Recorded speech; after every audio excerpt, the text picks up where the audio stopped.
Greetings, ladies and managers, and welcome to this latest edition of Tales from Outer Space, where I take stories from across the internet and read them for your entertainment.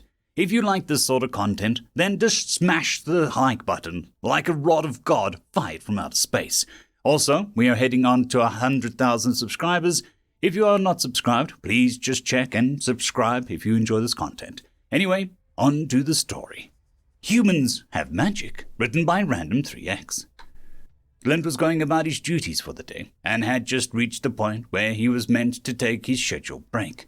Entering the mess hall of the ship, he looked around at a few other crew members who were seated about the room. In the corner was a crew member that caught his eye. He was a human. He had clearly finished his meal and seemed to be doing something with his tentacle clusters, the things the humans called hands. Wondering what he was doing, Glint glided over towards the human. "Hello, fellow Gribtac. Seeing you during this rest period is a pleasure. May I ask, what are you doing?" Looking up at Glint, the human arched a brow.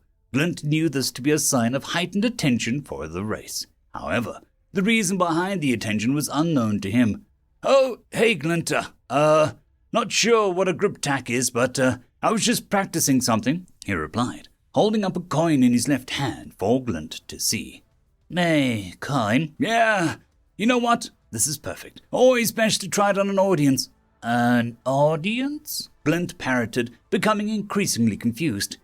"Okay, watch the coin carefully," the human said as he held it between his left thumb and forefinger. "A nice, normal coin, right?" Glint looked at the coin and nodded, a gesture that he had learnt in his interspecies communications lessons. "Yes, that seems rather normal." "Now watch this." Cupping his right hand around the coin, the human clearly took the coin from his pinched fingers. Following where the coin was, curious about where it was going, Glint continued to watch, only for the human to shake his hand and then open it. Looking up to where the coin should have flown, Glint was shocked that nothing flew out of his hand. "Where did the coin go? How did you do that? What is this?" The human grinned at the rapid-fire questions before looking up. Following the human's gaze, Glint could see his eyes darting around as if he's searching for something. With a flash of movement that startled Glint, the human thrust out his hand and made a fist. "Here it is," the human said with a smile as he opened his hand to reveal the coin. "How?" "Cool, right? Always liked doing little magic tricks since I was a kid," the human explained as he wove his fingers together and flapped his hands in a gesture from Glint's race to indicate a simple matter. "Magic? Wait. Do humans have magic? I was under the impression magic was merely a fantasy." "Huh?" The human tilted his head in confusion. "It is. This is just a simple trick. It's for amusement. No actual magic is required. We just called it magic trick because it seems like it's magical." "I refuse to believe that. You had the coin and made it vanish," Glint pointed out. "It was just sleight of hand," the human explained, wiggling his tentacle clusters. "We humans can be dexterous, so to amuse ourselves we develop things to do with our hands and fingers." "I still refuse to believe that this is not actual magic. Explain how the trick is done." "It's a rule a magician never reveals his secrets." "Are there other displays of this magic then?" "Oh, lots of tricks. More than just coins and cards. The most famous one is probably cutting a woman in half." Glint's face immediately flushed with warning colors. "I knew your race was bloodthirsty, but to cut a woman in half for amusement is beyond anything civilized." "Glint," the human let out a long exhale. Glint knew this meant that the human was exasperated. "It's a trick. The way it works is a woman is just put in a box. The magician uses something to cut her in half and moves the two halves of the box apart. There is no blood or guts. A clean act of murder is still murder." "Glint, the act ends when the magician pushes the boxes back together and the woman is unharmed." "Truly? By the Kralthor, I feel I must study this further." "Glint," the human paused before tapping a few buttons on his datapad. "I just sent you a book. It'll need some translation, obviously, but the images can help you understand. It is how to do simple tricks." "You would share such a treasured secret knowledge with me, an outsider?" Glint, the never-revealed secrets is just a performance thing. It keeps the wonder alive. Part of the fun of magic trick is someone trying to work out how it's done. I see. I must admit that I am overly intrigued myself. 'Tis a fun hobby. The human paused to look at his watch. Oh, that's my break-up. Have a good lunch, Glint. Glint sat down at the table, and now he had a tray of some food on it. However, he was more focused on the spoon in his gripper. The most straightforward trick in the holy text the human had given him showed how to easily bend a spoon. End of story. Story number 2. We Could Have Been Friends, written by Captain Candy. To the Galactic Senate, from the United Terrans. This letter will be addressed to all of you. Now we, humanity, know that you wouldn't read this letter if not for the extraordinary circumstances of its sending.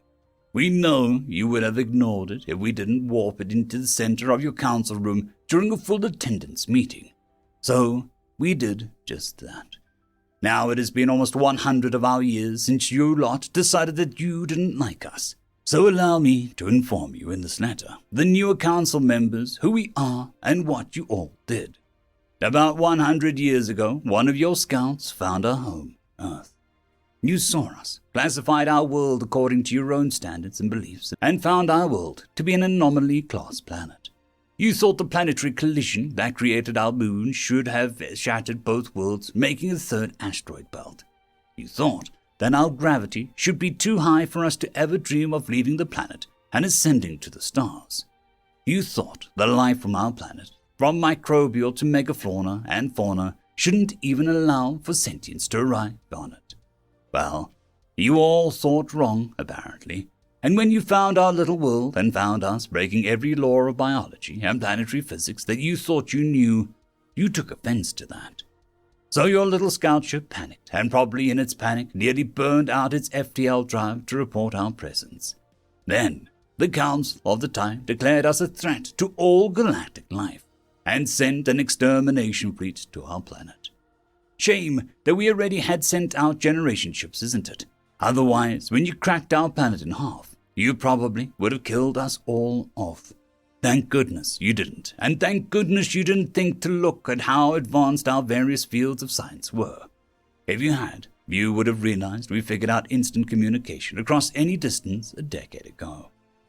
When you cracked our planet in half by sending out a gravimetric pulse to push our moon towards us at 500 kilometers per second, we were informed instantaneously on live news media.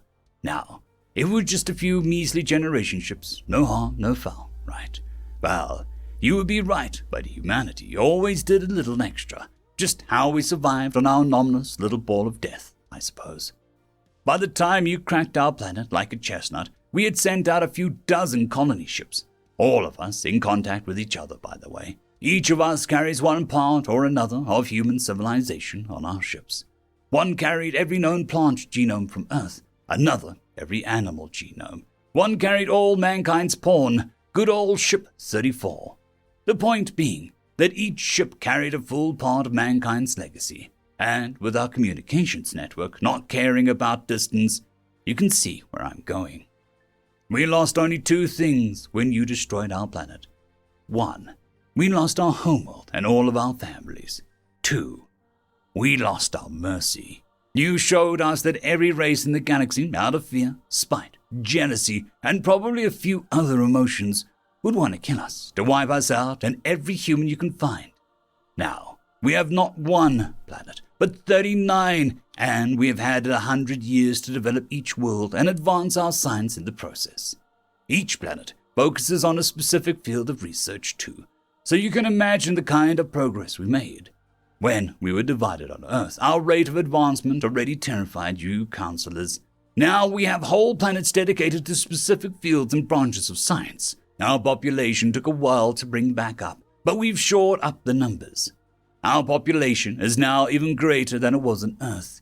We have a full 40 billion humans, each and every one of them willing to take up arms against you. Now, I wouldn't tell you the kinds of things that we've learned. Well, at least not all of them.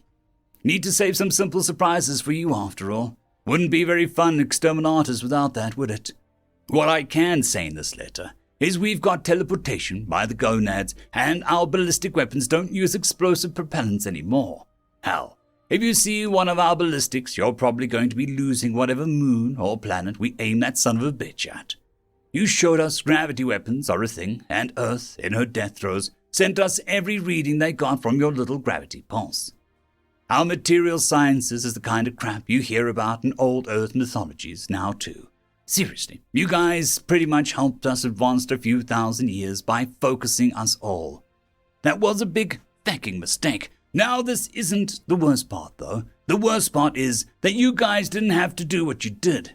Again, if you bothered to look at the data that we sent all over our planet in radio waves, plain for anyone to look at, decode, and watch or listen to, you would have learned something.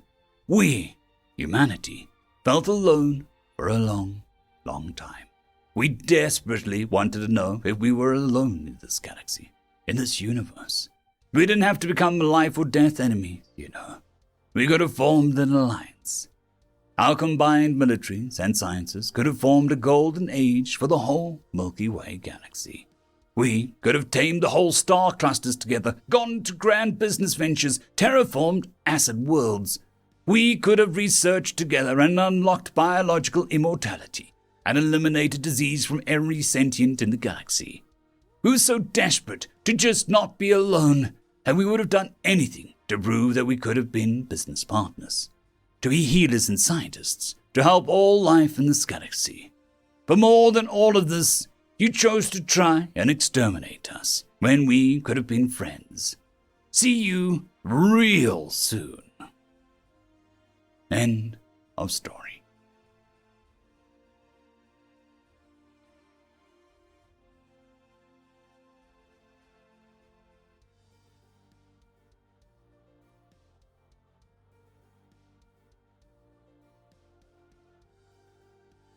I would just quickly like to thank the T5 peeps: Dragon Soup, Cold War Boomerwaffen, Severin Cerberus, Red Panda 121, Leslie 517, Bushmaster 177, Caspar Arnold, Cam Maxwell, Sans the Skeleton, Lightjock, Dragzoon WRE, and Lord Asrigal. Thank you very much.